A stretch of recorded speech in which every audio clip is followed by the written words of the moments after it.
So last webinar, we talked about assessment. So we talked about doing a functional vision assessment, a learning media assessment, and expanded core curriculum assessments. So today we're going to talk about moving from that assessment data into writing IEP goals and then providing instruction and evaluating our instruction. So we're going to talk about the effective instructional continuum. Let me start it. So the first thing we do is to think about the continuum in starting with assessment, going to program planning, which is really our IEP planning, going to instruction, and then to ongoing evaluation, and then back again to assessment, because it's kind of cyclical. We're always doing all three of those. So we're going to talk about that. IDEA 2004 mandates that we have on every IEP the present levels of academic achievement and related developmental needs of the child. And that includes functional performance. And like we talked about, we're going to talk a little bit more about expanded core today. But for us, functional outcomes is expanded core curriculum.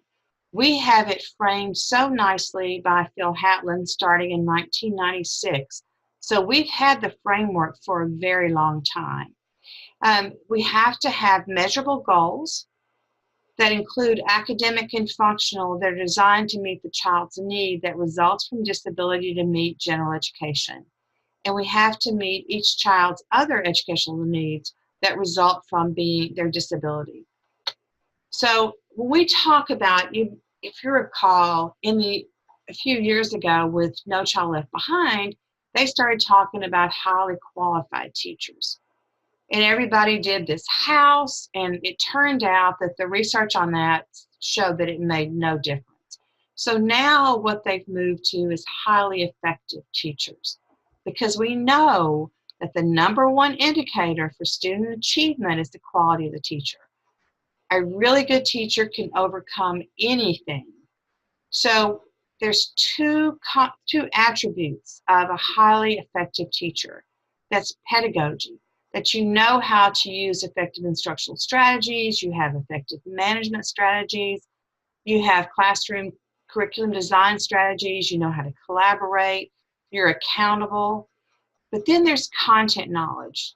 And what we bring to the table that nobody else in the team for this child or in the school probably is the knowledge about expanded core curriculum. So we have to be able to interpret and explain iHealth results. We have to administer and interpret the essential assessments. And we have to assess, program plan, instruct, and evaluate expanded core curriculum content areas. That is what we teach. That's why we're so different in what we bring to the table that no one else does. That makes us unique. So we wear more hats than anybody else. If you think about our service delivery, sometimes we're surrogate parents, sometimes we're psychologists, we're social workers. We wear a lot of hats in working with students who are blind and visually impaired. And I think that's probably one of the attributes of us in our field is that we look at the whole child. We can't just tease out one thing. Like one time I had a science teacher say to me, I wish I had 8 students. And I said, I wish I had 150 students and I was still using lesson plans from 25 years ago. Because with our caseloads and we get so emotionally involved with our students because we are looking at the whole child, it is a little bit harder than if you're detached from 150 kids. So we all know what the core curriculum is. It's math, English, reading, literacy, science, PE, social studies, fine arts, consumer science, and technology. But I want to remind you that what Phil Hatlen said is that the expanded core curriculum allows persons who are blind or visually impaired the opportunity to be equal and the right to be different. So it's required additional areas of learning necessary for positive adult outcomes. Experiences and concepts casually and incidentally learned by sighted students. These skills must be systematically and sequentially taught. That means, guys, that we cannot do 5-minute lessons. We can't fly by the seat of our pants. We have to have a clear path of teaching this in a systematic way. It's been called many things over the years, such as specialized curriculum, unique needs, and disability specific. But since 1996, it's been called the expanded core curriculum, and we've had the framework. Now, a couple of things have changed, and we'll talk about that. But it's not new. Elements of it has been around since 1892. We had articles that talked about social interaction, and then 24 books and articles were written about daily living skills and visually impaired people. There's orientation mobility. So it's been around a long time. We just called it different things. But just to remind you about the ECC content areas, because if you're getting it off of some websites, it's incorrect. So it's assistive technology and technology, because technology are those key skills like keyboarding that we have to have, but assistive technology is a device and learning to use that device. So we can't really tease them apart. They really go hand in hand. And then career education, including transition. That is a huge one. Transition is huge, and most states have gotten deemed on transition. So we need to really be intentional about how we plan transition. And then it's compensatory or access skills. If you're using ECC from someone that still says functional academics, then it's wrong. We changed that about 15 years ago. So be sure you've got the right terminology. So compensatory is about access, including Braille and communication. And how I chunk this in my head is that we're teaching these foundational skills, but compensatory, except for Braille and communication, sometimes you have to teach a specific skill to access that class. So it could be that they're using a talking graphing calculator. You've got to teach them to use that. That's a compensatory skill, but it's just for that class, for them to access gen ed in that particular class. And then there's independent living, orientation mobility, recreation and leisure, self-determination, sensory efficiency, and social interaction. And in your handouts, guys, there's an expanded core curriculum overview. So I kind of tell you how that all came about was when we were advocating before they reauthorized IDEA in 2004, Senator Harkin's office was usually the writer of the bill, and he was working with Senator Kennedy and another Republican senator. So AFB, Paul Schrader, and Mark Reichard were in Tom Harkin's office quite frequently advocating for expanded core curriculum. And Julie Carter, who was the Kennedy Fellow, wrote the bill, and she said, I agree with you wholeheartedly. Children with disabilities need these other skill sets, but she said, I can't call it expanded core curriculum. So she called it functional outcomes. So that's how we got to there. But I kind of do an overview for you because functional outcomes has been around a long time. So I go back into the disability field, special education, to kind of tell you where that came about.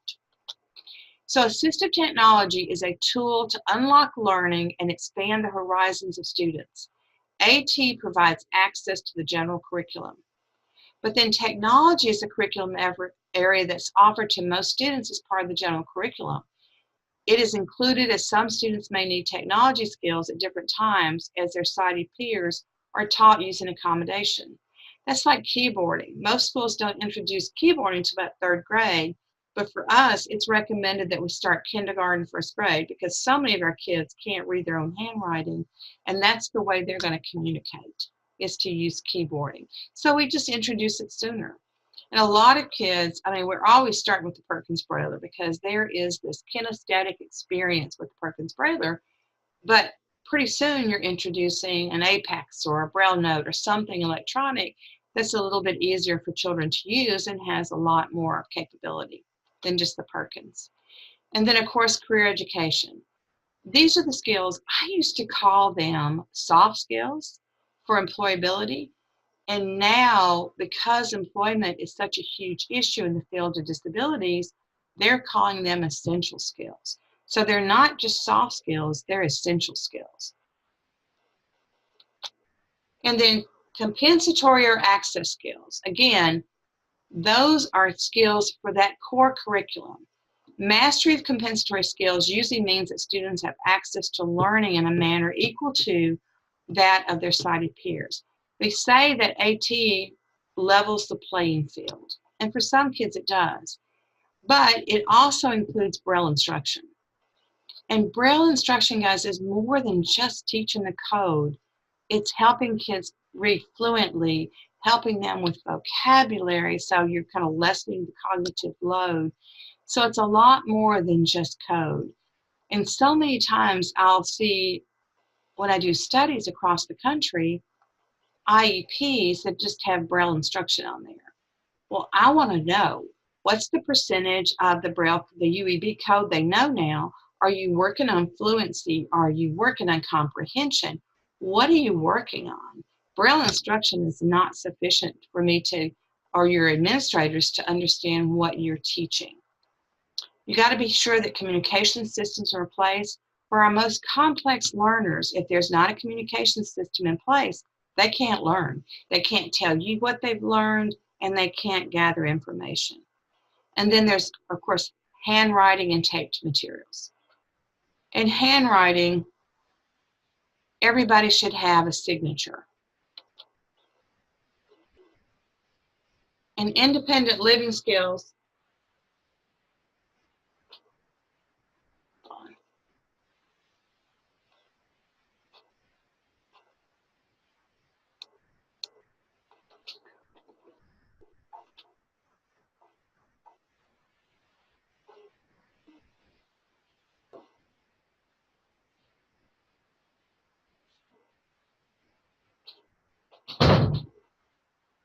get up there on that bed.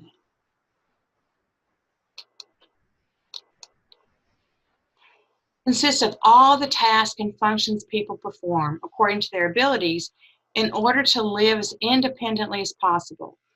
The curricular needs are varied and including among other skills in personal hygiene, food preparation, money management, time monitoring, and organization. And sexual health is part of this too. And I know that they're working on a new handbook for TVIs. Dr. Stacy Kelly and Dr. Galen Kapperman are working on a handbook that will come with the actual dolls that are anatomically correct that you can use. So be watching for that from APH, because I think that's one area that as a TVI on an itinerant basis, I did a terrible job at, because I just wasn't comfortable. But our kids need to know about those things to keep themselves safe.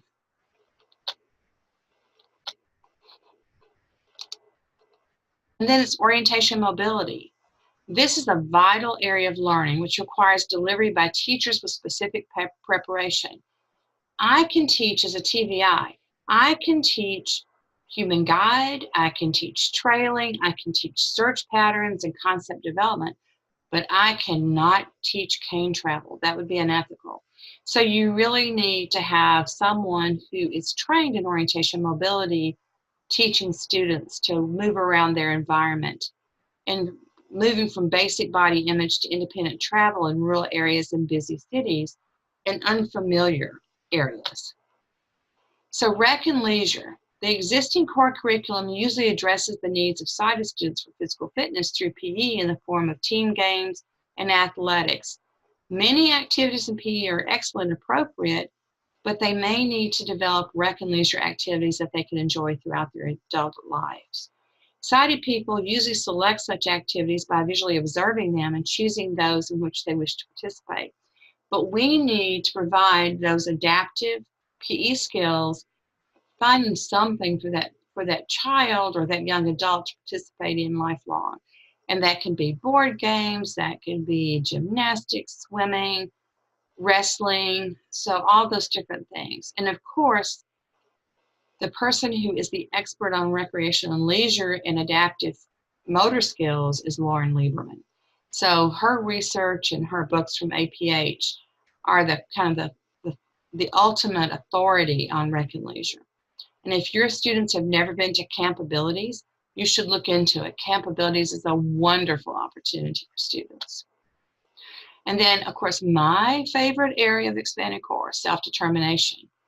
It's the definition that I like to use is by Field, Martin, Ward, and Wymeyer. And it's a combination of skills, knowledge, and beliefs that enable a person to engage in goal-directed, self-regulated, autonomous behavior. An understanding of one's strengths and limitations, together with a belief in oneself is capable and effective, are essential to self-determination. When acting on the basis of these skills and attitudes, individuals have greater ability to take control of their lives and assume the role of successful adults in society. And they go on a little bit later, we'll talk about, they said that what we do with kids in education is to give them a life jacket. And then all of a sudden when they graduate, we throw them into the water without this life jacket, and they don't have the skill set to be independent and have positive adult outcomes. So this is so important in self-determination. I feel like once we teach those foundational skills, that it should be in every area of expanded core. So when you have kids doing their own data, they're grading themselves, evaluating themselves, that's self-determination. And a friend of mine, Grace Ambrose-Zakin, who teaches orientation mobility, she said this was a part of her lesson every time she worked with a child with orientation mobility, because you're not just teaching them to travel a route, you're teaching them to think about, what are the options? What route should I take? Should I take Uber? Should I go by the bus? So self-determination is huge, and it probably has the largest body of research behind it. So it is about, if you Google it, you'll see over 1 million references to self-determination. So it really does have a huge body of research behind it. And there's 7 constructs, and this was developed by Kathleen Lane and Eric Carter. There's self-awareness, self-advocacy, choice-making, self-management, self-knowledge, decision-making, and goal-setting. And then, again, Mike Wymeyer, who has a whole self-determination center in Kansas. You can Google that and find it. He and Marty Agrin came up with 10 teachable skills. They said, as a whole, you can't teach a child to be self-determined, but you can teach some of these constructs or these teachable skills, such as choice-making, decision-making, problem-solving, goal-setting and attainment, self-observation, evaluation, and reinforcement, self-instruction, self-understanding, self-advocacy, and leadership, and positive self-efficacy and outcome expectancy, and self-awareness. There's a lot of research, guys, about positive self-efficacy. There is for teachers and there is for students. And it's really just very simple. If you believe you can do it and you have the skills to be successful, you're more likely to do it. So when kids shut down, it's because they don't have the skill set to do it and they don't feel confident that they can complete the task at hand. So sensory efficiency, if you're old like me, you remember that it used to be visual efficiency. And then Millie Smith in 2007 recommended that we change it from visual to sensory. She said it's more than sensory, more than vision. It's all 3 of the sensory channels.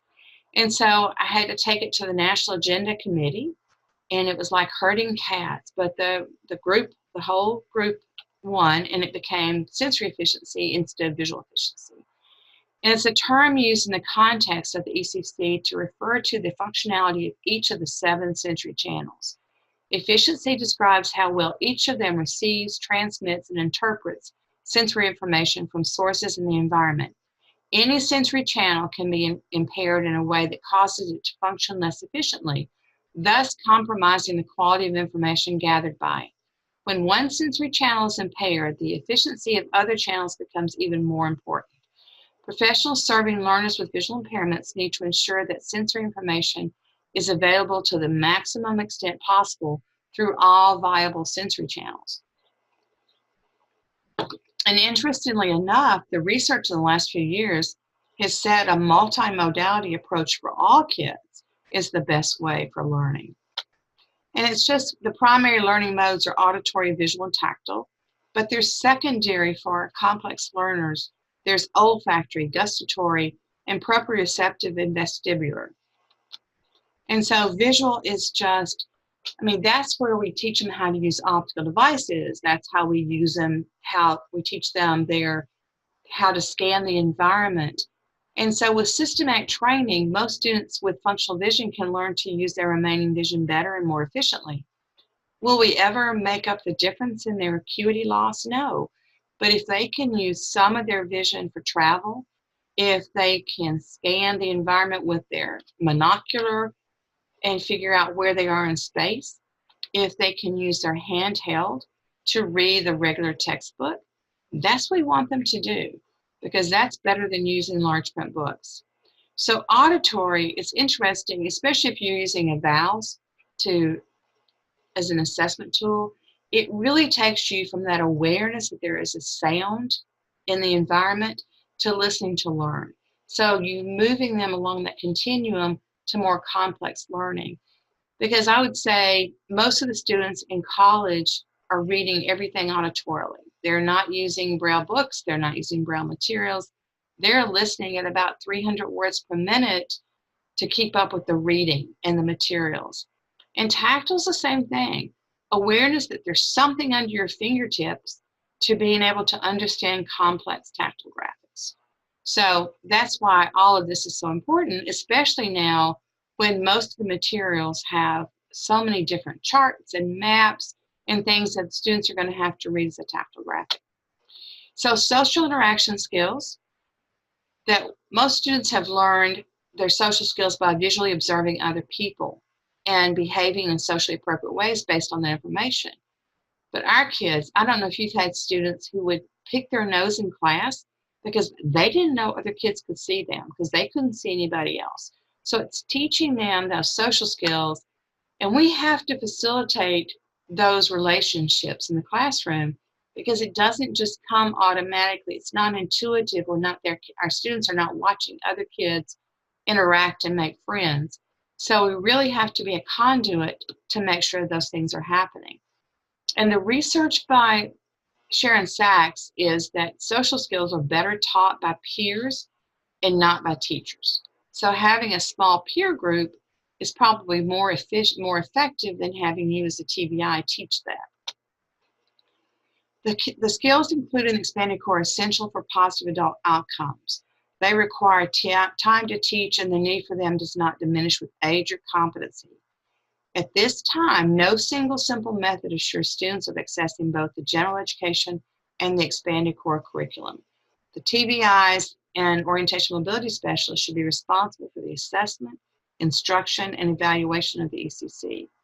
The educator needs to teach the necessary skills and knowledge or to facilitate their teaching by using other community resources. If you think independent living can be taught sufficiently in like a consumer science class, with you pushing in and just doing accommodations, that's fine. But again, no one knows but you what needs to be taught. And so you really have to facilitate the conversation. So we've done the expanded core curriculum assessment. And in here, I couldn't remember if I gave you the handouts before, but I threw them in again. But there is a Region 10 screening tool and the Iowa screening tool for ECC. So they're in your handouts again. I just couldn't remember. But again, we've done the assessment. Now we're going to go to program planning. We kind of talked about expanded core curriculum. Now let's think about how we're going to plan for this. So which way do we go? You know, we can't use a screening tool. We can't use a checklist. We have to use a criterion reference tool so that we can write measurable goals. So when I looked up assessment and evaluation, they're used interchangeably in so many different, in the literature and even in IDEA. But assessment, the most consistent definition I found was assessment, the measurable process of documenting the student's knowledge, skills, attitudes, and beliefs. Kind of that front end So if you're doing evals or you're doing the Oregon or you're doing infused skill set, that's what you're measuring what the child knows. Evaluation is the measure of their learning and the effectiveness of your instruction. And you've got to have both. Because remember, we have no research-based instructional strategies that are specific to vision. We have no evidence-based practices. So everyone is an action researcher. And your progress monitoring data is the only way to show that what you do with students makes a difference. So again, IDEA reminds us that we should have ECC, academic information, parent permissions required. You have to use technically sound instruments. They have to be administered by knowledgeable persons, which is us. And they have to be valid, reliable, and comprehensive. Because this is a link to the Lighthouse International, and they have an assessment compendium that looks at every assessment tool and tells you whether it's valid and reliable for children who are blind, vision impaired, or if it can be adapted. It has not been updated in 12 years, but it's still up there. And for some of those tools, they haven't been updated in 12 years either. So that reliability data probably still is pertinent.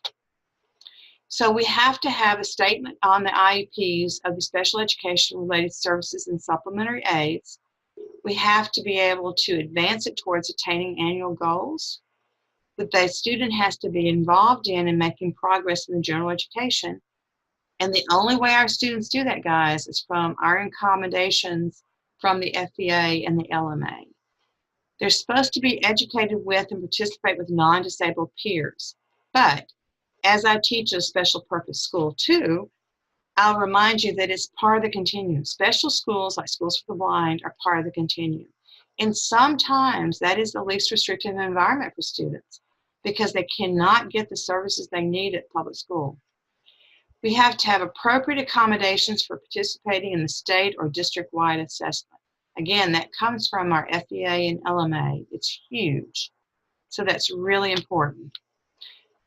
Transition services, every state has been deemed on transition, guys. So our expanded core areas related to training, education, and employment are perfect for transition. So you wouldn't really have to do anything else. In the back of evals, and I think it's the second volume, there is an exit for students with complex learning needs and for students without complex learning needs. It is a great document to talk about the skills they need when they graduate from high school. I would encourage you to look at that. And then, of course, we have to do services and course of study and transfer rights at age 18. The team, I think the only thing I'm going to say to you is to make sure that this child is there as soon as possible. I've had 9-year-olds leading their own IEPs. It's really important that kids are part of their IEP team. They are having conversations. They're talking about what goals they want to work on. And just to remind you, too, that having families go to the nth degree to get families in there and give them a voice. So go to extreme measures. And then teach students to lead their IEP. So what I did was I came up with like a little checklist for the IEP, and the students would go, that was part of, they would do kind of like an independent study. So they would research their goals, they would look at different things. So there's a way to kind of take them through their IEP and let them be a part of it or lead it. When I did an outcome study from students that had graduated from the Nashville public schools 3 to 5 years out, asking them where they learned expanded core. None of them said their TBI, and I know they had some really good TBIs, but they remembered everything the orientation mobility specialists had done with them. Everywhere they went, when they went shopping, they went to all these different community outings, and I'm trying to figure out why that was. And I think it's because that was real life. The orientation mobility specialist had them out in real life practicing those skills. And a lot of times we do it to students and they're not really a part of the conversation. So then I started thinking about making sure that my students understood expanded core, have them rate themselves on expanded core. So use that screening tool turn it into a 1 to 4 rating instead of a yes or no, and have students rate themselves. Have students pick out their priority areas so that they understand what we're teaching, why we're teaching, and how they're going to use it. When we talk about explicit instruction, you'll see that that's part of that. So we're supposed to think about the strengths of the child. We have to consider special factors like behavior, EL, English language learners, Braille. And remember, the default is to teach Braille unless your learning media assessment shows otherwise. If a child is deafblind, they should have a communication system in place. We also have to think about AT. So if you got to see the webinar before, that's why we moved AT into the learning media assessment. It just made sense. Every child's going to have an AT eval. So it can't be one of your priority areas. Every child gets that. And so you'll know if a child's getting Braille, they're going to get a Braille assessment. We have to think about positive behavioral supports and program modifications and services and access to general education. Because you have 2 handouts, when you think about the amount of time needed to teach on the IEP, that's always been so hard for teachers because the research has shown that teachers only give the amount of time that they have in their caseload, which is not really legal. You're really supposed to think about how long is it going to take you to teach this child the UEB code. And so there are 2 studies, research studies, that you need to use before you use anything like the Michigan Severity Scale or the visit to make that determination, because that's really ambiguous. This is research that says if a child is emerging literacy, kindergarten through 2nd grade, you're supposed to spend 1.5 hours to 2 hours a day with that child. That's the recommended time. So on both of these, the Braille literacy guidelines were by Alan Koenig and Kay Holbrook, and then the low vision literacy guidelines were by Alan Koenig and Ann Korn. So it includes like optical devices, it includes keyboarding and things like that, and then of course literacy instruction and dual literacy instruction. So you have to think about that. And I would say you also have to think about the intensity and duration of your instruction, because there was when I was in Iowa, there was kind of information coming from the federal government with the co-teaching model that they were recommending that anything less than 30 minutes a week doesn't really make a difference. And I know Robin McWilliams, that's what he found in his research with early childhood as well, that it really takes that 60 minutes a week. So if that's the case, then we have to rethink when we're only serving kids on a consultative basis. And then we also want to think about the natural learning environment.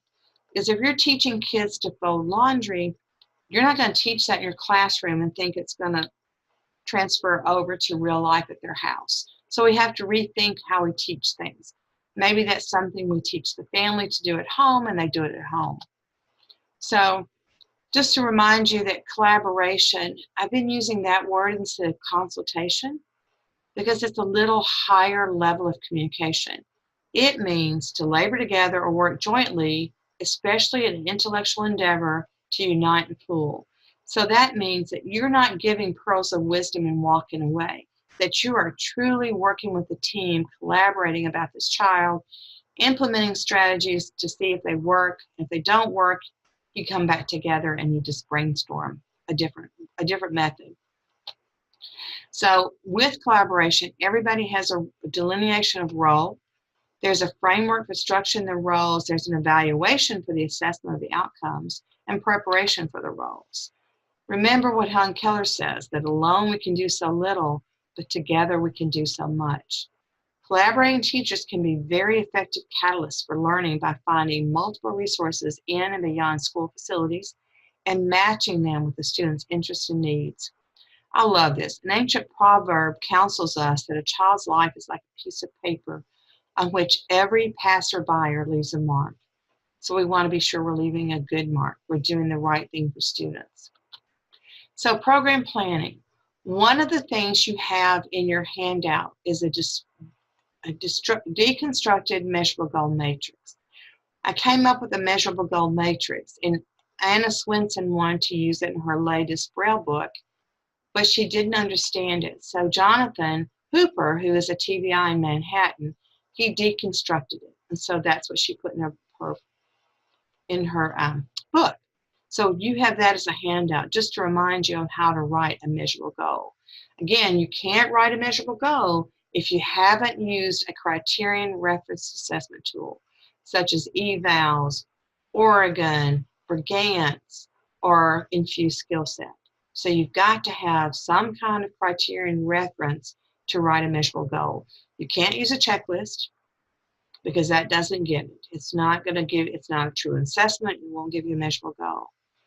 And then you have, of course, the state district standards. A lot of that was a big hoopla for a while because everybody on IEPs was having to put in state standards. I know in Tennessee, they got rid of those pretty quickly. But there is an IEP rubric for you guys in your handouts too, if you want that. So now we've written a really good IEP. We've got measurable goals in there. We thought about how we're going to evaluate that because you can't put in the IEP if you're not thinking about how you're going to evaluate it. So is it going to be frequency? Is it going to be percentages? And we'll talk about some evaluative measures. But you really have to think of that on the front end as you're putting in the IEP. So now we're going to talk about instruction. So we get our priority areas, we do an assessment, and then if you're like me as a TVI, as an itinerant TVI, you need a roadmap. So I would have 6 weeks at a time because I didn't want to fly by the seat of my pants, and I needed a roadmap of where we started and where I want to go. And so I recommend a content framework and then do lesson plans. Or you can actually combine those and you can do 6 weeks of lesson plans on a content framework and you can have it electronically. So if the student doesn't show up, you can move it down to the next lesson. If you run out of time, you can move parts of it down to the next. If you get through faster than you thought, you could look at the next lesson and bring some of those things back up. So it's just kind of nice to have them all with you, either on an iPad. In the old days, we had notebooks. It was paper and pencil. But now everything's digital. Instruction. Assessment data drives instruction. Do a long-range content framework, quality lesson plans. Make sure you've got measurable learning objectives on those lesson plans. Now, this is different than your measurable IEP goals because every lesson you have to have a way of measuring how well the students do. Because remember, your goals, your IEP goals, are for a whole year. So your measurable learning objectives are going to get you there. They're the stepping stones and benchmarks. You need to use a valid curriculum, and we have so many now that we didn't have, like Texas School for the Blind and Visually Impaired. We've got the Independent Living series. ProEd has some, and with ProEd has some fabulous self-determination series. And Texas School for the Blind and Visually Impaired has Empowered. So we have more than we ever had before. We have to use research-based instructional strategies by law. We have to think about the amount of time needed to meet our learning goals. And then we have to think about evaluation ongoing probes. So how do we implement research-based? So the research-based now is on explicit instruction. We're going to talk about that. But there is a webinar from the University of Connecticut and I think it's called Intervention Consortium, but it's on explicit instruction. And it's the 22nd of February, and it's free, and it's fabulous. But the book I use that I like the best on explicit instruction, I'm so sorry, is by Jennifer Goeke, Goeke, and it's called Explicit Instruction Framework. It is such an easy read. It breaks it down for teachers. So it's a wonderful book to have on your shelf. Evidence-based practices are peer tutoring. Repeated readings, guys, it's fallen out of favor. Use of graphic organizers. And again, for our students who are blind, graphic organizers don't mean anything. And so don't spend a lot of time making cute wiki sticks graphic organizers. It's better to use something like a Power Notes where you're getting the same information textually that you could from a graphic organizer. The use of KWLs, what you know, what you want to know, what you learned, is research-based. And then we have to think about rigor and relevance. And we're going to talk a little bit about Marzano's new learning taxonomy, because Bloom's taxonomy was not research-based, and Marzano's is. And so that's kind of the new thing. We're going to talk about curriculum-based measures. And my favorite book for that is The ABCs of CBMs by Hosp and Hosp. They were in my cohort when I was working on my PhD, and it's a great book. And then Marzano's New Taxonomy for Learning is a book too. So it's a departure from Bloom's. It's a hierarchical system of thought that has both a flow of information and a level of consciousness. It's a two-dimensional model with 6 categories of mental processes. It allows for designing and classifying educational objectives, and that's what we're using it for. It's also a framework for assessments and redesign state and district level standards, which we have no control over. But it is for us to think about how stuff gets into long-term memory of our students and how much time it will take. Although hierarchical does not represent levels of complexity, all work together. So there's 3 domains of knowledge: information, mental procedures, and psychomotor procedures. Kind of like that mind body. If you're moving, it's more likely to get long-term memory. There's 3 systems of thinking. There's the self system, which had the highest effect size on thought and knowledge gain. Immediately, what do you think of when you hear the word self system? You're right, self-determination. They go hand in hand, and we'll talk more about it. Then there's a metacognitive system and a cognitive system. And as I read through these and kept thinking about all the kids I've had and how few ever got into a metacognitive or a cognitive system. So interaction of attitudes, beliefs, and emotions, the self system is, and it determines if the student will engage or disengage in a given task. They say students take 30 seconds to decide whether they're going to engage with you or not. And they want to know, why is it important to me? Do I have the skill set to be successful? And how am I going to use this in real life? And so that's something we have to show or have to tell them. When you look at your lesson plan, it's based on the taxonomy of learning and the explicit instruction. So you're telling the student why it's important, how they're going to use it in real life. So they don't have to think about that. You've already given them that information. And remember, if a student has low efficacy, it results in learned helplessness. So I'm not going to do anything. I can't ever do it right. I don't have the skills for this. So I'm just not going to do it. I'm just going to shut down. And how many times have you walked in to observe in a classroom and your student had their head down? You know, they weren't able to access the visual information. They didn't have the skill set to be successful. So they just checked out. I say they either misbehave or check out. That's what they do when they don't understand things. So it's involved in every aspect of human behavior. And there's perception of importance, perception of efficacy, and one's emotional response to knowledge component. Those are the overall motivation for students. Again, we've got to give them that and make sure that we're meeting where they are and that we haven't identified skill sets that are way beyond where they are and they don't have the foundational skills to get there. So it's motivation and then importance, efficacy, and emotional response. So a fundamental goal of education is to equip students with self-regulatory capabilities that enable them to educate themselves. Self-directiveness not only contributes to success in formal instruction, but also promotes lifelong learning. And that was Bandura's research in 1997, and it still holds true today. And that was all the work on self-efficacy. And I used Bandura's work in my dissertation research thinking about teacher efficacy.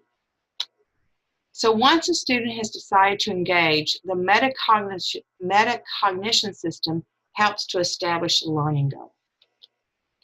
And then that's where they can monitor, evaluate, and regulate the functioning and all other types of thought. It's associated with higher intelligent behaviors. So they can make goals for themselves, they can process monitoring, monitor efficiency, monitors clarity and accuracy, so your student can go back and say, oh, that didn't work out for me. I should have done this, or can go back and look at it realistically and figure out where it went wrong. What could they have done differently? And so they can look at accuracy. They can go back and make corrections. And I am not sure we give our students a lot of opportunity to do that, because we try to keep them from failing. And probably parents try to keep them from failing too. But failing is part of it. You learn as much from failing as you do from just doing the activity altogether. So once a metacognitive system is engaged, it's continually interacting with the cognitive system. So it's going back and forth. And that's responsible for making inferences, comparing, classifying, and contrasting, and being able to chunk information. So they can get information into their head. They can figure out where to store it in what chunks that they can retrieve whenever they need it. If they've mastered it, it's in different places of their long-term memory. They can pull it out when they need it, and they can use it and adapt it to various environments. So I think sometimes we use the word mastery probably way too loosely than what we mean it. So if you have taught something, go back 3 months later and see if they know it. Then you know it didn't get into long-term memory. It was just in short-term memory. And you're going to have to reteach it and reteach it and reteach it until it gets into long-term memory. So there's 4 levels of the cognitive system. There's retrieval, where it's just activation and transfer of knowledge. Comprehension translates knowledge into a form, appropriate for storage and permanent memory. And then analysis is a reasoned extension of that knowledge. So if I use this at school, I bet I could do the same thing at home and get similar results. Knowledge utilization is where they employ when they wish to accomplish a specific task. Then we also have to think about rigor and relevance. So we got the 3 systems of Marzano, and he talks about going from application to complex application of knowledge, moving from knowledge in one discipline to real-world unpredictable situations. And isn't that huge in orientation mobility? So you can problem solve around certain travel barriers. The highest level of learning requires that students be able to retrieve the skill and apply in a variety of environments. This is when, guys, if we worked closely with orientation mobility, when we teach a skill and have orientation mobility practice that skill out in the community, would be such an incredible and valuable collaboration between the 2 of us. So explicit instruction. And there is just a website, guys, to show you the research from Tracy Hall in 2000 at CAST, where she did a meta-analysis and found that explicit instruction had the highest effect size on student achievement. And that still is holding true now, 18 years later. And again, there is that webinar, and there's a book by Archer and Hughes on explicit instruction. It is bigger than the Jennifer Goki book, but the Jennifer Goki book is really easy to read and use. There's a whole chapter in that book on teaching and how to be on your A game, and how you have to kind of be motivated and animated to get students engaged. So the tenets of explicit instruction are that the teacher structures and directs learning process. That's because you've done an assessment. You know where the child is, you know where you want them to go, and what they need to learn. It's structured, it's clear, it's explicit. It emphasizes the teacher's role, but the learner can actively construct their learning as well. It's conceived for use in inclusive classrooms. It's already got into play accommodations and things for different kinds of learning styles. So again, it's holistic. And what I like about it, it integrates smaller, it's not leaning, learning units into meaningful wholes. So we're going from small to whole. So you start out with whole, go to small, and back to whole again. It's not skill and drill. It's developmentally appropriate. It's not boring and alienating, and it's not all teacher directed. But the teacher knows precisely what she wants students to learn. So by the end of this lesson, I want you to be able to do yada, yada, yada. Or by the end of the week, when we have gone over this 4 times, I want you to be able to do yada, yada, yada. The teacher focuses her attention and students' attention on the task at hand. We have this window of opportunity to keep children engaged. There's this learning time. And once the students get us off task, which my students were really good about talking about their day or their night or some drama in their family, but again, as a teacher, I have this window of opportunity and I've got to stay focused. The teacher explains, they model, they give examples, non-examples, they restate when necessary, and they help students to state and restate goals. So the student has to be able to tell you what the goal is for these lessons. And if they can't, you're going to have to break it down into smaller segments and then have them redo that. So learning is meaningful and purposeful. Instructional transaction follows a structured framework, and the teacher provides corrective feedback. So when you look, we'll talk about the different areas, and I'll tell you how that comes into play. So the pre-instructional set is like 60 seconds. It's not long, a minute, minute and a half. So you gain the student's attention, you inform the student of the lesson objective, and you used informed instruction. So you tell them how they're going to use it. This is why it's important. This is where you're going to use it in real life. And then you prepare the knowledge base for instruction. And again, this is not very long, but it's important. You activate prior knowledge. So you remember what we did in the lesson before? You review previously learned skills. And this is critical, guys. Pre-teach key vocabulary. All of the research says that children should not be doing weekly spelling words that are ambiguous. You really only teach vocabulary in what you're reading that day, what you're studying. And this is going to help the cognitive load for students because they don't have to spend so much time trying to figure out what that word is. And what I made my students do when I was at Vanderbilt was to have a vocabulary journal that they kept for the students. And so they had those little plastic sheets that you could put index cards in that had all the Braille vocabulary or their large print vocabulary. And then the kids could go back and review those words as they're working on a particular lesson or a unit. So the biggest bang for your buck is right here in instruction. So the first thing you do is cognitive modeling, and I call that a talk aloud. They need to know how you would approach a similar task. So, I put my paper in the Braille writer, kind of talking them through it, how you would approach it. You're not doing the exact same task, but something similar so they could see how you analyze it, break it down, and start to approach it. Then you do guided practice. This is where you're giving them feedback. This is going to be the majority of your time.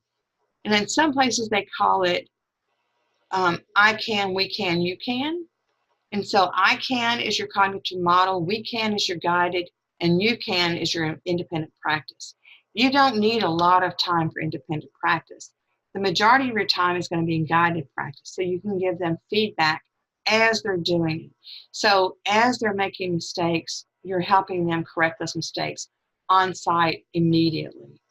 And so that guided practice is hugely important. And then explicit instruction says that we've got to give time for closure. And I feel bad. I can't tell you how many times that I probably ended a lesson and didn't really close it out. So be sure to keep watch of time so you can close your lesson out. So you've identified student learning needs, and they talk about acquisition, consolidation, and mastery. And acquisition is the students failed to acquire basic skills. Consolidation is they have it, but they haven't mastered it. They can't bring it out automatically with fluency and speed. Mastery is where it becomes fluent and automatic. And you can tell when a child is fluent in Braille because it becomes so automatic and they can go much faster. Active engagement. There is a ton of research right now about active engagement. That they have to be sustained involvement in learning activity. It has positive affect on the student, and they choose challenging activities. They initiate action when given the opportunity. They exert effort and concentration. They show enthusiasm, interest, and a curiosity for what you're teaching.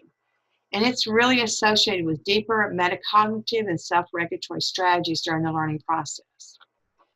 So some ways you can find out if the student's understanding things is sampling them.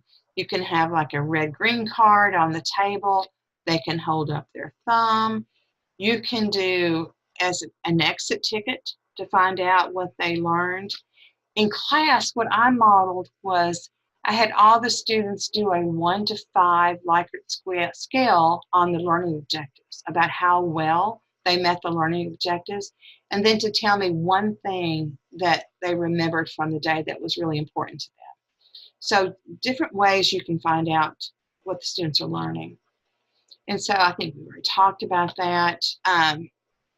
Characteristics, we've talked about that too. And like an example is, given 10 months of instruction in a lab exercise, students will identify and label plants' roots, stems, leaves, flowers, and seeds with 80% accuracy. So that would be your learning objective. You have to have a way of measuring that, because you're always measuring your instruction for that day, and then we'll talk about progress monitoring. That's for your goals. So we'll talk about that. Let's see. We've already talked about these. Some of the strategies, guys, are KWLs. So having students tell you what they know about a particular topic before you start the unit and what they want to learn, and then at the end tell you what they've learned. It's a great way to kind of measure how much they've learned. They can do peer interviews. They can do brainstorming, graphic organizers. So cognitive modeling is about 10 minutes. And it's a detailed process of making thinking public or thinking out loud. Students see that the answer to a problem is a logical conclusion following a sequence of reasoning. So you can do self-questioning, self-directed, but it's really a think aloud, and you're modeling that for them. And guided practice, 5 minutes to 10 minutes, and then having them do an independent practice. And it could be just, a couple of questions or something like that. Doesn't need to be a lot, because that guided practice is really going to tell you what's going on. So again, closure. Check that students have information they need to work on their own. Facilitate storage and retrieval of new information. And provide quick teacher data. Is more practice needed? Do I need to reteach? Can I move on? And then the reading research and explicit instruction are the 5 constructs, of course: phonemic awareness, phonics, fluency, vocabulary, text comprehension. And then some of the instructional strategies are the read aloud, shared reading. Repeated reading just says if you read it more than once, you're going to learn more, which is true, but it doesn't really, what they found with repeated reading, it doesn't generalize to other areas of reading. It only is true for what they were reading at the moment. So if you read that information twice, you learn that one, but it doesn't really transfer the skill to anything else. So explicit instruction emphasizes that the alphabetic principle cannot be obtained by most students, particularly struggling learners, simply through immersion or exposure to literature. Skills in decoding provide the critical foundation for being able to derive meaning from text and engage in imaginative, independent reading. And that literacy teaching is best done by skilled experts, and that instruction decisions are based on student data. So hopefully all of you have access to a reading specialist if your students are really struggling in reading. So now we've had to think about this in our IEPs, but so what did we come up with? So there's 2 different kinds of evaluations. There's summative, that's given periodically to determine at a particular point in time what a student knows and doesn't know related to district standards. That's more your district-wide assessment, maybe your benchmarks that you're doing, but formative is what we're doing. It's part of the instructional process. It provides information needed to adjust our teaching and our learning. So we're all doing formative evaluations every time we're teaching. So it's a combination of teacher observation, informal and formal testing, checklists, student rubrics. Rubrics are fabulous. The student knows what you're expecting. They know what to do. It gives them a real kind of map for making a good grade. So curriculum-based measures. Again, the best book for that is the ABCs of CBMs. And so it's an assessment tool composed of a set of standard directions, set of materials, scoring rules, standards for judging performance. It's a similar activity that students are engaged in. It tests what you teach, and it's designed to help you decide what and how to teach. There's 3 different kinds of curriculum-based measures. Skill-based, guys, if you use the evals, what's the beauty? The beauty of evals is that you can cut and paste your skill set right from evals into your data sheet. And so you've broken it down to skills. So now you're doing a percentile.